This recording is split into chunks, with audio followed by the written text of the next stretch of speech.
আজকে একটু আয়োজনটা নিয়ে জানতে চাই আমরা একটা জিনিস খুবই লক্ষণীয় যে ওই জায়গায় দেখলাম জাজেস প্যানেল আর এখানে আপনারা যেখানে বসলেন এখানে হচ্ছে কুইন প্যানেল বা জাজেস প্যানেল টু আসলে জাজেস প্যানেল আর কুইন প্যানেলের মধ্যে পার্থক্যটা কি একটু শুরুতে বলবেন জাজ প্যানেল এবং কুইন প্যানেলের মধ্যে পার্থক্যটা হচ্ছে এটাই যে এখানে কুইন প্যানেলে যারা আছে তারা ইন্টারন্যাশনাল এবং ন্যাশনাল প্যাজেন্ট করে এসেছে সো আমাদের হচ্ছে গিয়ে এক্সপিরিয়েন্সটা আছে আমরা ওখানে ফার্স্ট হ্যান্ড এক্সপিরিয়েন্স করেছি একটা ইন্টারন্যাশনাল প্যাজেন্টে থাকা সো আমরা জানি যে রিকোয়ারমেন্টগুলো কী ওই রিকোয়ারমেন্ট অনুযায়ী আমরা আসলে আমাদের পার্টিসিপেন্টসদেরকে খুঁজছি এবং মূল্যায়ন করছি আজকে যারা পার্টিসিপেন্ট আসছে তাদের জায়গায় একসময় আপনারা ছিলেন আজকে আপনারা জাজেস প্যানেলে আছেন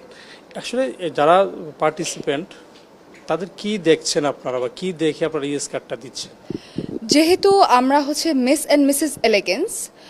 বাংলাদেশ সিজন 2 করছি এবং এখান থেকে যে উইনার হবে সে মিস আর্থে যাবে সুতরাং আমরা দেখছি যে মিস আর্থের কোয়ালিটি তার মধ্যে কিভাবে বা কতটুকু আছে পশ্চার কীরকম স্পিকিং স্কিলস কীরকম বা সে হাঁটছে কিভাবে হাঁটার জন্য অবশ্যই আমাদের বিজ্ঞরা আছেন জাজ প্যানেলে আমরা দেখছি আমাদের মতামত রাখছি এই বিষয়ে যে ওনার স্পিকিং কেমন এবং মিস আর্থ যেই জন্য জানা যায় যে বিউটিজ ফর আ কজ ওদের অ্যাডভোকেসিগুলো হয় হচ্ছে এনভায়রনমেন্টাল ইস্যুস নিয়ে আমরা কথা বলি খুব লাউডলি কথা বলি এবং এখানে সৌন্দর্য জিনিসটাকে আমরা অত বেশি মূল্যায়ন করছি না কারণ সৌন্দর্য দিয়ে হচ্ছে না আমরা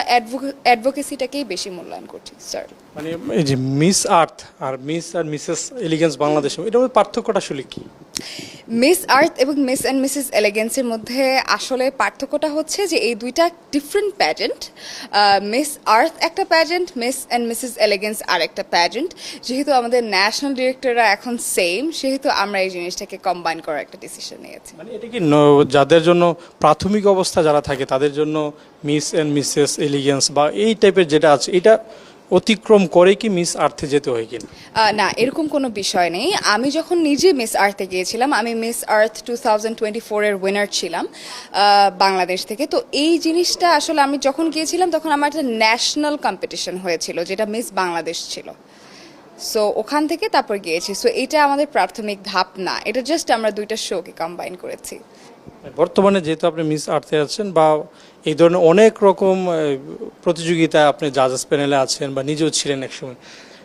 বাংলাদেশের প্রেক্ষাপটে এটার জন্য কি মেয়েদেরকে কোনো রকমের বাধার সম্মুখীন হতে হয় কি না বা এটা আমার প্রথমবার যে আমি জাজ করছি এবং থাকছি এবং এটা আমার জন্য অনেক বড় একটা সৌভাগ্য যে কারণ আমি নিজে এক টাইমে পার্টিসিপেন্টের জায়গা থেকে উইনারের জায়গায় উইনার থেকে এখন জাজের জায়গায় আসা এটা একটা big leap of faith of course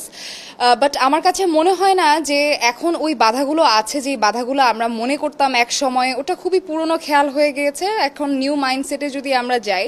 তাহলে না আমার কাছে মনে হয় না মেয়েদের কাছে কোনো বাধা থাকা উচিত দোজ হু হ্যাজ ইন্টারনেট এবং জানে আরও তারা জানবে যে প্যাজেন্টের ওয়ার্ল্ডই এমন একটা ওয়ার্ল্ড যে মেয়েদেরকে অ্যাকচুয়াল ভয়েস এবং প্ল্যাটফর্ম দিতে পারবে যারা নতুন আসতে চায় তাদের উদ্দেশ্যে কি বলবেন যারা নতুন আসতে চাচ্ছ প্যাজেন্ট্রির দিকে তাদেরকে আমি ওয়ার্ম ওয়েলকাম করবো because this is your moment here you can voice your advocacy inspire people and know a lot এবং inspire more people to know a lot as well. It's pure knowledge and it's a platform